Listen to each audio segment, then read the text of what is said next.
It seems everybody loves Sandra Bullock, even if they don't love all of her movies. Was the worst piece of crap ever made. Over the next hour, you'll see the other side of America's Girl Next Door. Find out about her unusual childhood, her struggle with failed relationships, and how being second choice became a pattern. In her first in-depth TV interview in almost a decade, Sandra shares her deepest feelings about fame, family, rumors, and romances. Friends, co-stars, and priceless early clips help tell the story of the successful and surprising Sandra Bullock, who is about to be revealed. I'm not crying because of this. I'm crying because of that. It's not who my mama raised. I'm absolutely panicked about marriage.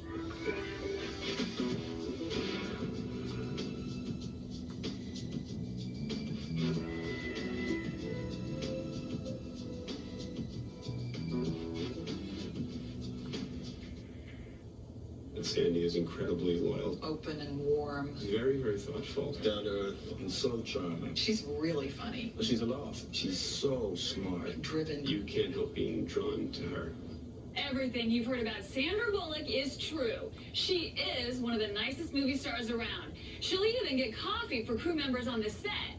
But what you may not know is that Sandy, as she likes to be called, does have a dark side. People always talk about how you're so sweet. Mm-hmm. Do you have days, though, when you get down? Totally. Absolutely thoroughly depressed. And that's when you befriend Haagen-Dazs. You just make love to your Haagen-Dazs. Yeah, I have days that I pretend like there's absolutely nothing wrong. I'll go, no, everything's fine, everything's fine, everything's fine. And then I will have a complete meltdown over the French fries not being done. And then you realize, I'm not crying because of this, I'm crying because of that. And the day that I get to crying because of what actually happened will be a good day for me. Very dark.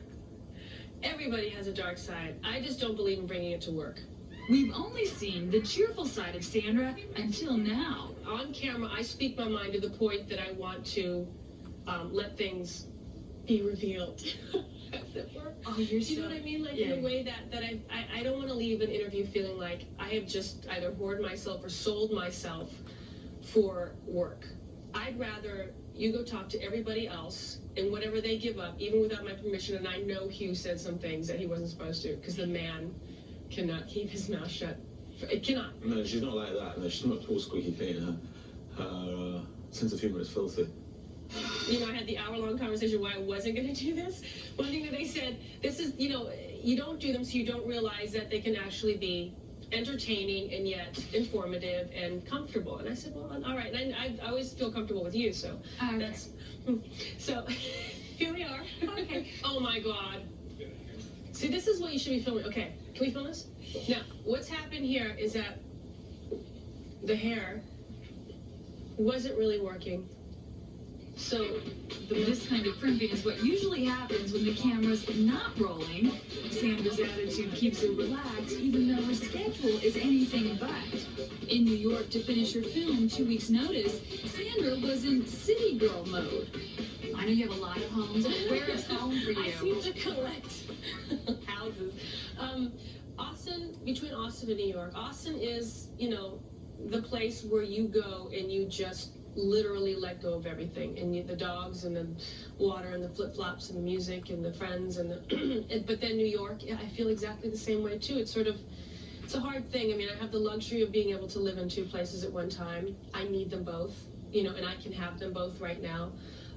I always need to be really close to a city. I'm not a country girl at all. I like thinking that I am. I like pretending that I am by having a lot of green, but I need that, but I really can't live without a city. How did you find Austin? I went on a road trip with somebody. Somebody? Yeah.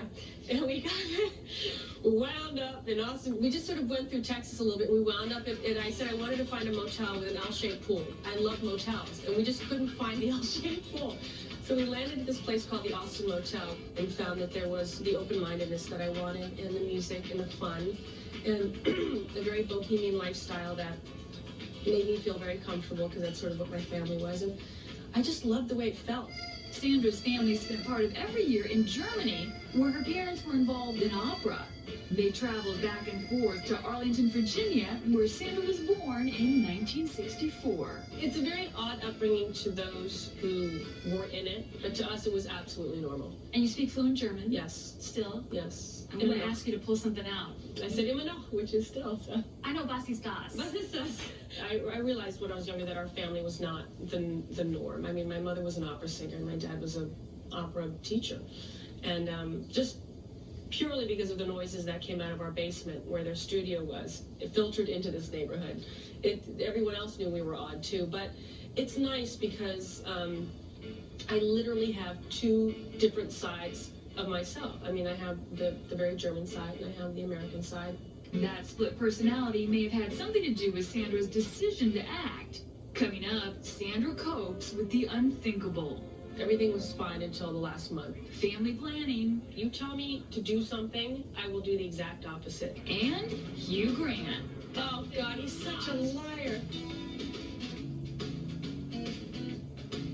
Sunday, a crashing fall. As a child, Sandra Bullock split her time between the public schools of Virginia and the opera houses of Europe. So was there always music in the house? Always, but not the music that I like. See, I like hip-hop, R&B, rap. Even then?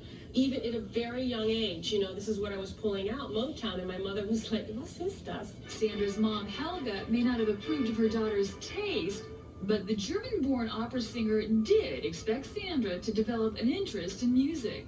My mother was very adamant about the fact that her children would play at least an instrument and take at least some sort of movement, whether it was gymnastics or dance or whatever it was. We had to do one or the other. So when I got tired of piano, I would pick up cello. I would drop cello because it was too heavy to carry home. I would take, you know, the xylophone. I mean, anything to avoid piano, but inevitably it was, you know, 12 years of piano that drove me crazy. So what point did you think, I really want to do this?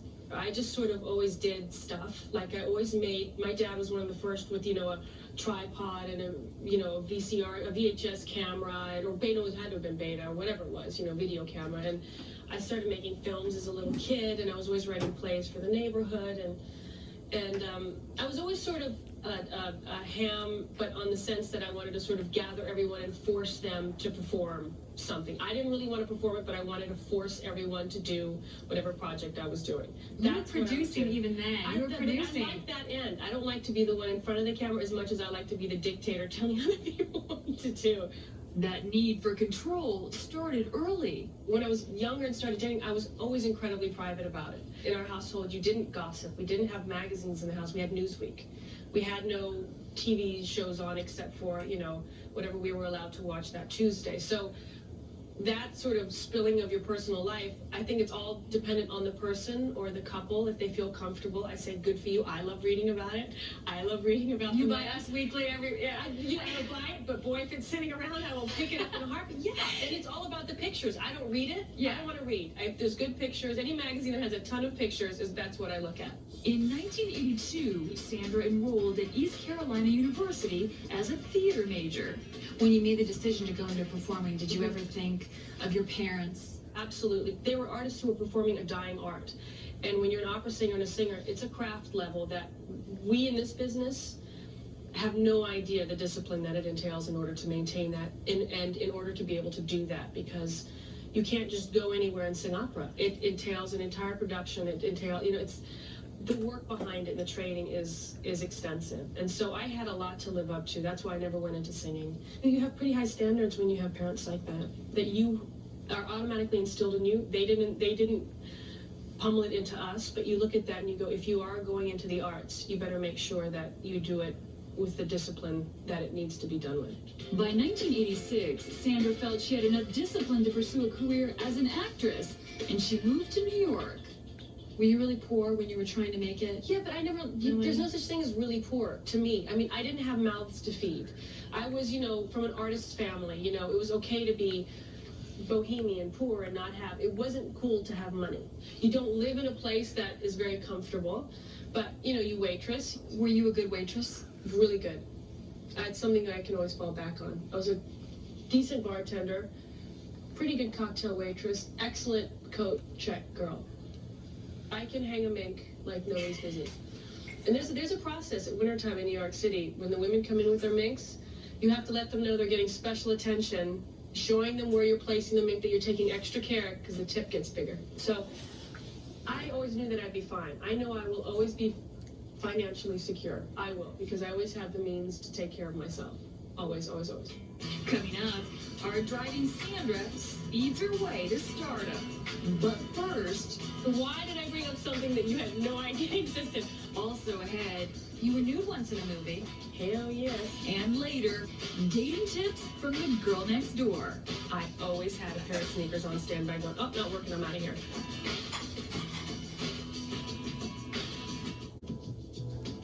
By 1989, 3 years after arriving in New York, Sandra Bullock was a working actress. She landed roles in a couple of off-Broadway plays and low-budget films, and then a TV movie in Hollywood. What was the first big break for you? The Bionic Showdown. What was that? And why did I bring up something that you had no idea existed? It was my very first job, and it was the proudest moment I've ever had. They were going to unearth the Bionic series and create a new girl. And I was going to be that girl, and everything was Bionic. The new Jamie Summer, you were going to be the whole Yes, and I was sort of, they brought in Jamie, I think, to sort of counsel me. And I was, you know, to run faster and jump higher than I ever jumped before. I'd really love to stay in touch, but you know, I left my iron on back at the hotel room.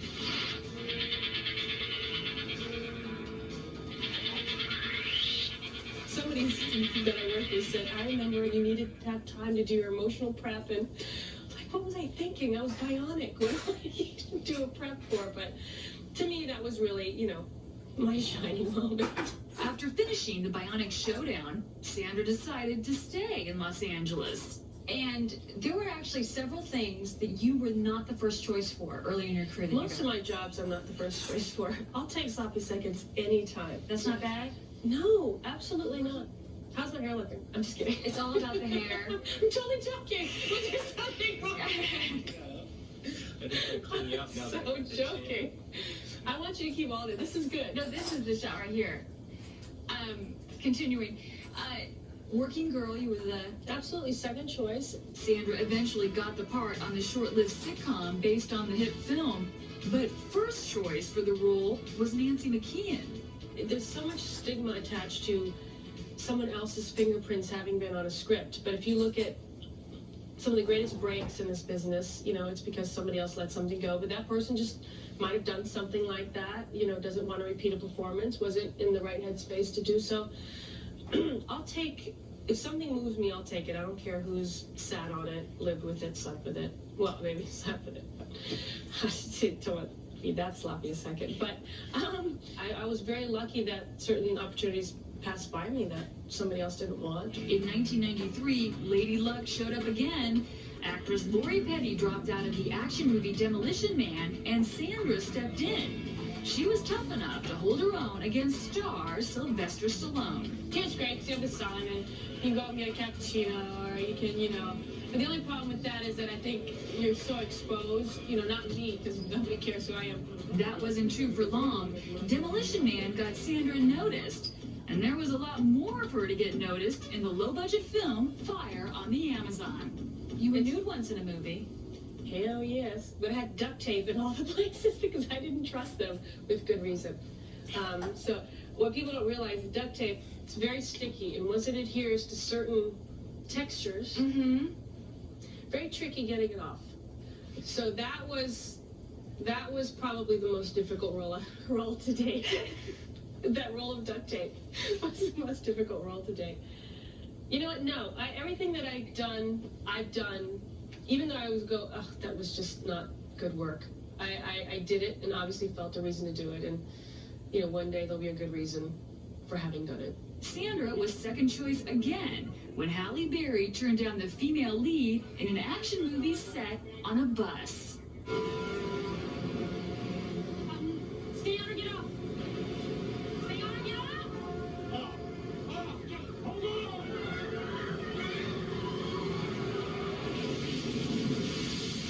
The movie's speed later shifted Sandra's life into overdrive. At the time, she thought the stunts were harrowing. I have no control whatsoever because The guy who's driving it, either in the bus or on top, has all the control. So when they're crashing up against cars, I'm slamming on the brake, hoping the thing will stop, and it doesn't.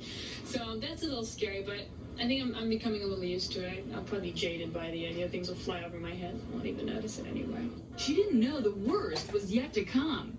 Up next, Sandra plays Meet the Press. Now I know how the president feels. This is when you go, what if somebody wanted to go harm my family? And later, And I don't know if that's something that I really want to admit, but I'm revealing it to you.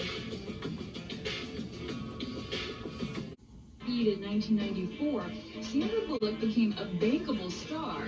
The girl from Virginia who dreamed of being an actress suddenly discovered she was famous. Was there a point, though, after Speed when you realized your life was going to be different? When it affected my family, when there were vans and cameras outside on our street in the house that I'd lived in all my life.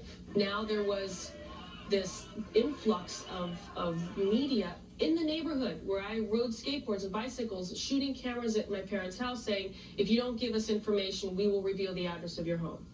And this is when you go, what if somebody wanted to go harm my family? You know, so that sort of blackmail tactic, you're like, okay, I have to sort of adjust and shift and think differently. Think more on the, offensive rather than the defensive and pre-plan. It's just about alerting. So it affected me in the fact it affected all the people around me. It didn't take long for the media to turn its attention to a juicier topic, Sandra's love life. She was involved with actor Tate Donovan. The couple met while making the movie Love Potion No. 9 in 1991. But the 4-year romance wilted under the pressure of fame. Is it easier to date somebody that's also in the public eye? I don't think it's easy to date for people, period. Whether you're in the public eye or whether you are someone who works at a bank, or it's difficult across the board. After Speed, Sandra was in great demand, but there was only one part she pursued. I don't want any flowers from you. I am not wearing black underwear, and I definitely do not want to move in with you, Jack. You really wanted the role in While You Were Sleeping. Oh my God, yes. And it kind of makes me sad that I haven't wanted something like that in a long time. That's the last time I remember having wanted something. I miss the process of having to work for something that I really want. And that's one of the luxuries of this business, but it's one of the things that I secretly miss about having been on a struggling level. That's why I think sometimes I sabotage myself just enough to where I fall out of favor, so I can find what motivates me and impassions me, so I can move in that direction again. The romantic comedy was a hit and solidified Sandra's image as the girl next door. In 1996, she took a supporting role in A Time to Kill and began killing time with co-star Matthew McConaughey. And it sort of just kind of gradually happened, how those good relationships do. You start off as friends, and then you're hanging around each other, and you're hanging around each other, and you're hanging around each other, and then, one night dancing, I don't know. All of a sudden, both of you look at each other and go, whoa, did you just feel that? Sandra never commented on the relationship. When you're in the public eye, you have to sort of do covert dating, because you'd like to go through the stages of the getting to know you, the honeymoon, the being uncomfortable, the realizing that you're not perfect, the going, oh my God, do I want to be with this person? You'd like to get over the major hump without the outside commenting on what you should do, because I'm sure it influences what people think. The couple remained friends after they broke up, but for Sandra, it was yet another failed romance. I don't think I was the person I wanted to be or could be in a relationship to be a good partner. I was flighty. I was, someone said to me, you always have your running shoes on, and I did. I always had a pair of sneakers on standby going, oh, not working, I'm out of here. And it's easy to bolt. I would bolt so much. Any reason to bolt, I would bolt. And so I knew there was a reason for that. And I think it's also it's timing, and it's, finding that person that makes you, it's a silly line that's been used many times in films, makes you want to be the best version of yourself. Who makes you step up to plate? And if someone doesn't make me step up to plate, it's not a balanced place for me. By 1996, 4 of Sandra's films broke the $100 million mark. Your mom being a performer, what did she think of all your success? She just wanted me to do work that I was proud of and that I enjoyed. And she, just the only advice I ever remember my mother giving me, she goes, I don't understand why the peoples, they cry when they get the awards. The beauty pageant, they cry the whole time. Don't ever cry. And I was like, okay, I won't ever cry. So to her, the big thing was just don't cry on camera.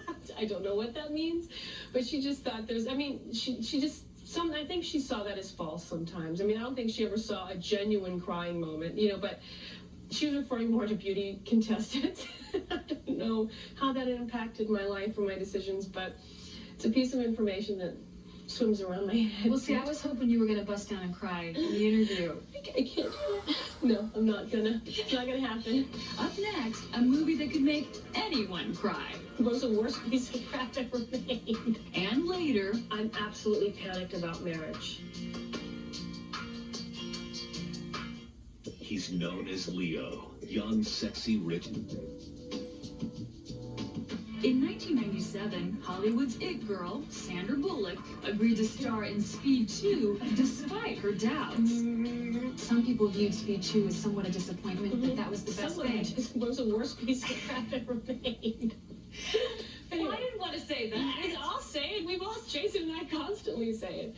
But what was the question? I'm sorry. You can use the word piece of crap. Some people thought Speed 2 was a piece of crap. Yeah, You think that was a great thing, that people didn't like it. Absolutely. I mean, it was one of those things where it should have worked. Why didn't it work? It was A, missing Keanu. B, it did have Jason, who's a great actor. But, there's something to be said for sequels. People want to see the continuation of the original story. I don't know. I don't know what happened. The boat was just too darn slow, and it was called Speed. The boat was going at like 10 knots into this little city, and there's people on water skis going, what? So I don't know. But for me, it was a great sort of bookmark in my life to where I went, I kind of woke up and said, I see why it was important to other people for me to do this film. I got some nice cash out of it. But along with that came all the avalanche of criticism and comments, which in an odd way I reveled in. I said, good. Now I feel a confirmation of what my doubts were, and I feel the confirmation that I was right. I should have done it. The Bullock backlash began. The Speed 2 disaster capped a string of commercial flops, including 2 of By Sea and In Love and War. While everyone was busy criticizing her, Sandra was quietly teaching herself how to make her own movies. Back in 1995, she formed a production company, Fortis Films. Sandra then turned to close friend Matthew McConaughey to co-star in her project, Making Sandwiches. You wrote, directed, and shot this short film. That was me putting myself through film school. I needed to put myself through film school and educate myself on a production level quickly, once again, because I decided I want a production company. And I didn't know certain aspects of filmmaking like I should from a producing standpoint, writing. I think every director should act or take an acting class, should write, should know about lighting. I think if you're in this business, you should be well-rounded in your knowledge in terms of what goes on. And that was why I did that. Making the short gave Sandra even more confidence in her instincts. In March of 1997, Sandra let go of her management team and put her father, John Bullock, in charge. He's an amazing businessman. I needed to learn the business side of things just because you have a production company. I can't be naive running around thinking, everything's going to work out fine, because you have, a handful of people, if not more, relying on your judgment. And I didn't want to let those people down. So I just had to go to business school quickly. And I get myself into a lot in terms of what I love about real estate and architecture. And that costs money, and there's bills and contracts and things. So he does that well, and that's what he loves to do. So he's there, thankfully, to say, I found this, I want to restore this old 1836 home. It's like, all right, let me tell you if you can do it or not, and this is what it's going to take. Your sister, though, Gazina, she works with you, right? Yeah, she works, she's in LA. She oversees, she runs the LA office. So she's my right arm, my left arm, my soul, my feet. She's the one who enables me to do all the other side of my brain, the left side of my brain, when I want to do a TV show. I said, this is what I'm going to do. We're going to go on the hunt for that. Like, I get things in motion, and I don't want to have to think about the mess that I'm making, which is unfair, but fortunately, there's people in my life that enjoyed those aspects of their job, which are to clean up my mess. Sandy bounces a lot of stuff off of Gazina. I think Gazina is certainly one of those people for Sandy, who she just absolutely trusts, and with good reason. She's really smart. You could definitely tell that they're sisters. They're, they have a really great relationship. They're very, very close. I think they've really been there for each other. You're so fortunate you can have family close. Yeah, it's not easy working with your family. I wouldn't recommend it to everybody. You do have to get over those humps, but you have to. My sister and I definitely said, the work is not the priority. If the work so much as harms our relationship, we stop it. And I absolutely, on a selfish level, I don't want anyone else there, but I certainly would not want it to affect the relationship at all. Oh my God. Make sure we get fixed, Jules. No, he didn't want to. Fix her. He's like, there's no help in that. No, you gorgeous her. In 1998, long before Sandra took over producing My Interview, she put her skills to the test with the movie Hope Floats. Bullock found that she loved the creative power that came with being a producer, but she still wanted to stretch as an actress. In 1999, she co-starred with Ben Affleck in Forces of Nature. The movie was written by Mark Lawrence. I thought it was courageous on her part and interesting to go for that kind of role, because it wasn't Girl Next Door, and it wasn't as immediately open or sunny as some previous things that she'd done. Did you ever second guess yourself and think, I second guess myself every second of my life. Every time I make a move, I go, was that the right one? Which is not very conducive to a forward-moving life, but you know what? I there's obviously a reason I question everything that I do, and I doubt everything I do, but in the moment that I'm doing it, I'm doing exactly what I want to do. Sandra collaborated with writer Mark Lawrence a second time when she produced and starred in Miss Congeniality, her so-called comeback film. But in the middle of shooting, she suffered a personal heartbreak. In April 2000, Sandra's mother, Helga, lost a 5-year battle with cancer. It was clear that it had affected her in some huge way, but we never discussed it beyond that. We didn't tell many people. We kept it really, really close to the cup. There is a large part of Sandy, I think, that is private, because when you're as public as she is, you need to have that place to go. I was always worried about in hospitals if there were, crazy people who'd want to get a picture, but they were really, really good. And if they knew and they didn't say anything, I so appreciate it. And maybe they just didn't know. I think because we weren't allowed to talk. We just didn't talk about it. Everything was fine. Everything was fine until the last month. And that's when I think, because I couldn't do press for this one film, I think people found out. But if they knew, they were really respectful about it. She dealt with it with a tremendous amount of grace, and but it was a really difficult time, I think, especially because she was working so much. But she took advantage of every moment to spend the time and to really be there. And I think that, she and her mom got to a really good place. Coming up next, Sandra Bullock, the enforcer. She was in a cop car outside screaming, "Sandra Bullock had me removed from this club." Later, the truth about Sandra and Hugh. She doesn't go off. She's really hot. And the Clooney connection. Anything that's gone wrong in my life is George's fault.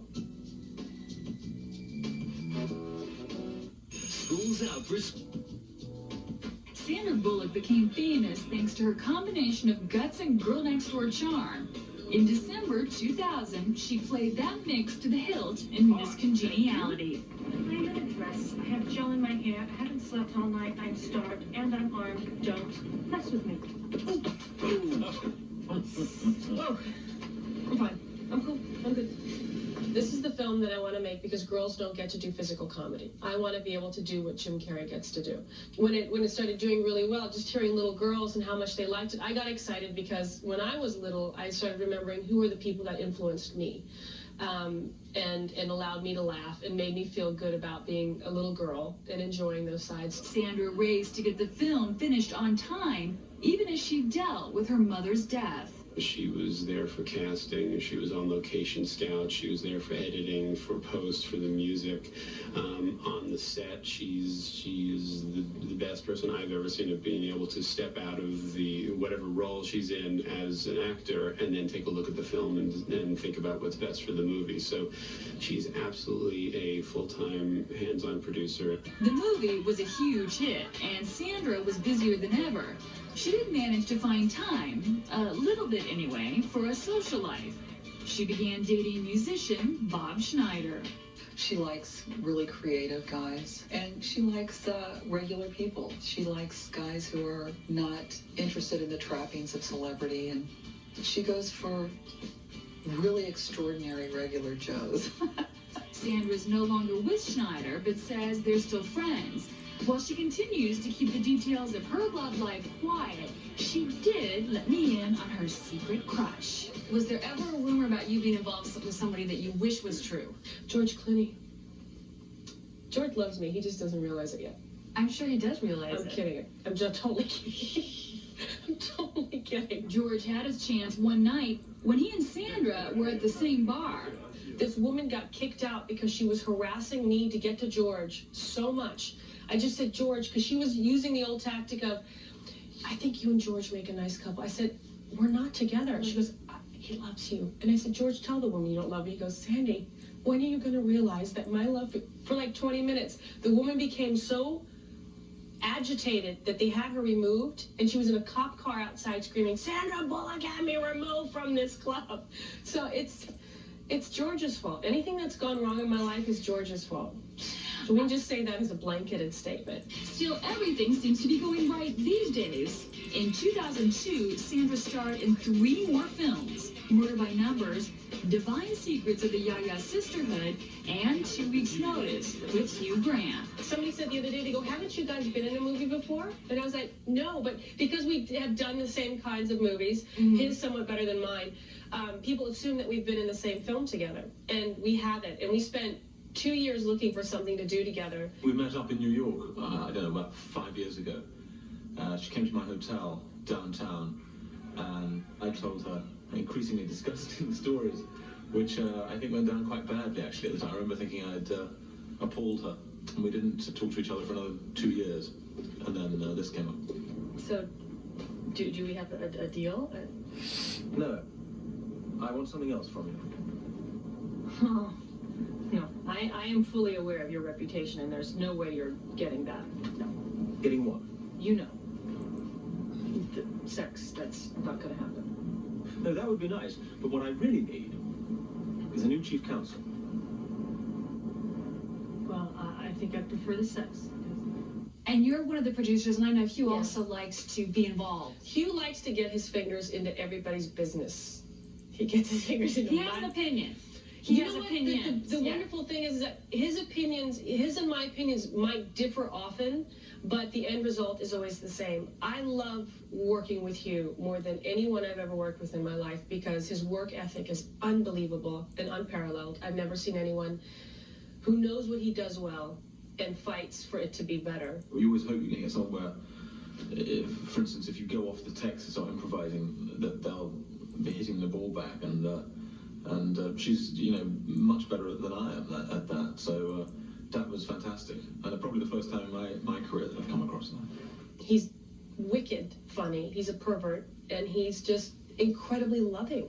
You've done 3 films now, back to back. You're producing the George Lopez show.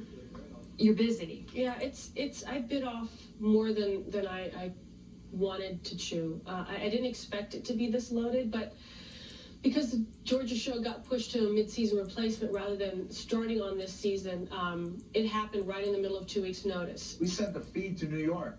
So she'd go to the ABC building in New York and sit in some control booth and watch the quad split of the show as it was being filmed live in front of an audience 3 hours ahead.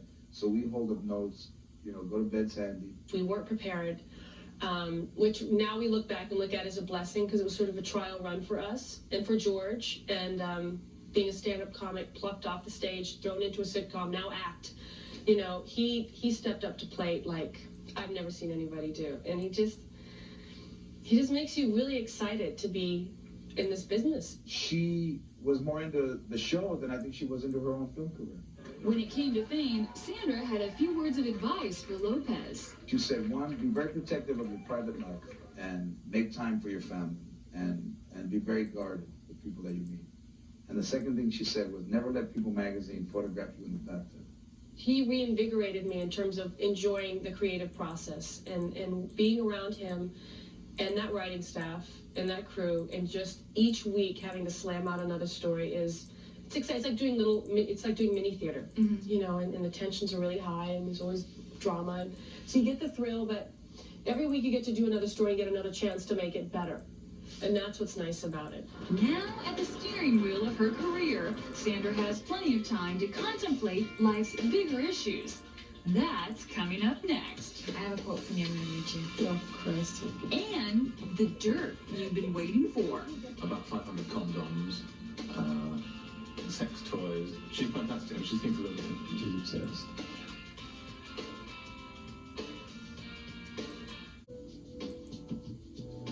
Sandra Bullock, actress, producer, one of America's sweethearts, has spent a lot of time fending off rumors. One of the biggest, that she had a fling and more with her 2 weeks' notice co-star, Hugh Grant. The first time I met her in the flesh, I thought, wow, you know, she's really hot. He's such a liar. I'm glad I didn't know that at the time. When I went on a trip once down to Florida to see some friends, she left me a package for the trip full of English chocolates, English magazines, about 500 condoms, sex toys. She's fantastic. I mean, she thinks of everything. I don't even know how to describe a relationship except the fact that it's so incredibly close and so respectful. This is idly just friends, just working together. Well, that's not strictly speaking. Sandy's very in love with me, but I don't quite. And you won't have me. Well, you have no romantic relationship, I'm sorry to tell you, but we are very fond of each other. I mean, according to the press, we've been married, rumors of children. Now, apparently, we fight like cats and dogs, which is kind of cool. People go, maybe I'll go see the movie to see how much they don't get along. Sure, Sandra likes to keep quiet about her private life, but there is one special guy friends knew she'd talk about. Ask her about The Bachelor. Ask her about The Bachelor. She's obsessed. And it's not my fault, it's George Lopez's fault. Now I feel bad. Because we watched this year's first episode, and I said, I refuse to watch the show. I do not like what it stands for. I don't want to see these women making fools of themselves, blah, blah, blah. 20 minutes into the show, every single day that show came on, of course I had to watch George first, was geared around, can I fit The Bachelor into my schedule? And I don't know if that's something that I really want to admit, but I'm revealing it to you, and it's a deep, dark secret. Part of Sandra's charm is that she doesn't take life too seriously. With Sandy, but you have to put up with, you know, having your food eaten and occasionally getting slapped around a little bit. It's not a problem for me. Mark Lawrence says you keep eating off his plate. Yeah. I don't know why that happens. There's a dynamic between Mark and myself and our eating habits. I just feel the need when he has it, because you know what it is? He's so protective of his food. I've never, ever finished a meal next to her in 5 or 6 years.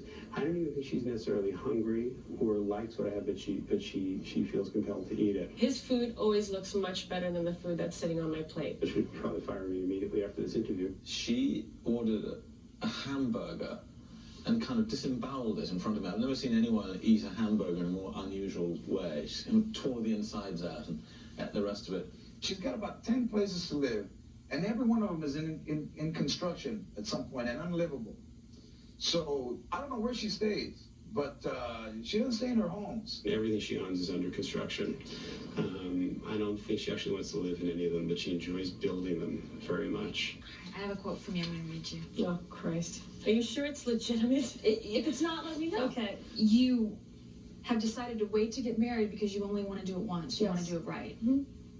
I don't know why I'm absolutely panicked about marriage. I'm not panicked about being in really committed relationships. I have no problem with that. There's something about the signing of a piece of paper in order to commit to a relationship, which I find there's some hypocrisy in that. I think it's just, I like to fight against people telling me what to do. You tell me to do something, I will do the exact opposite.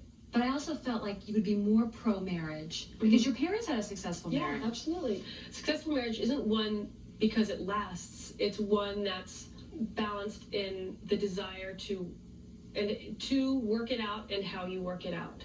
The level of respect has to be equal. And the level of enjoyment, it's all about enjoying yourself. The rules have changed since, marriage was started. Have you ever thought about having kids or wanting to be a mother? Absolutely. I could have done that at 17. I migrate to kids, and I look at that whole package, and I go, I could so easily fall into that, but I'm not going to fall into it unless I know that I can be, I'm the best version of myself to be a good mom, to be a good wife, to be a good friend, to be a good lover, to be all those things. Well, at this point in your career, is this the career you wanted? I never expected a career like this. It's all a blessing. It's all what it is. And I wouldn't change it for a thing, because I'm sitting here today really happy about the things I shouldn't have done. And I'm really happy about how certain things work out. You just have to have a good time. It's all about having a good time. If I'm not having a good time, there's no sense in doing what I'm doing. There's no such thing as failure. I don't believe that at all. I think her choices actually are kind of fearless in the best way. She reacts to the material and then she goes for it. There are safer choices to be made, and I think that she makes the ones that are interesting to her. Has she accomplished everything that she wants to accomplish? I don't think so. I think Sandy is a great producer. She's incredibly talented, and I see flashes of just absolute brilliance in everything that she does, where you just go, oh my God, there's no question about why she is who she is, and why people love her so much. I can pick moments in my life that I'm most proud of, and I have to say none of them are because of my work, and how interesting is that for an entertainment show? And I haven't done anything in my life that I find worthy of tooting my horn over. And even then, if I do something great, I hope to God I don't realize that it's good. I hope I'm not in a position where I go, well, I feel the need to discuss how good I was. That's not who I want to be. And it's not who my mama raised. Well, I think we may be... Oh my, yeah, we're finished? I was right here. Is there anything else you'd like to add? Pregnant. You pregnant? Is that your news? 2.5 months. Tell me serious. Really? No. I've always wanted to be a part of those shows that are like, do you have something to say? Mm-hmm. I'm a man. That's really revealing. I knew it. I knew she was a man. People write me all the time and they're like, are you and Sandra Bullock sisters? Yes, we are. We are sisters. It's like the big thing we've been pulling over. And we really wanted this to be the moment that we tell everybody. 2 different people. And I'm like, yeah, we're sisters. And she just uses the name Sandra Bullock. Like, I wouldn't use that for everything I could get out of it. I couldn't come. You came up with a better name. See, you went for yeah. It's kind of like a stripper name. But, well, listen. Bullock can kind of be a little stripper-esque. Yeah, well, I take it as a compliment. Well, I do too, so. Okay, thank you.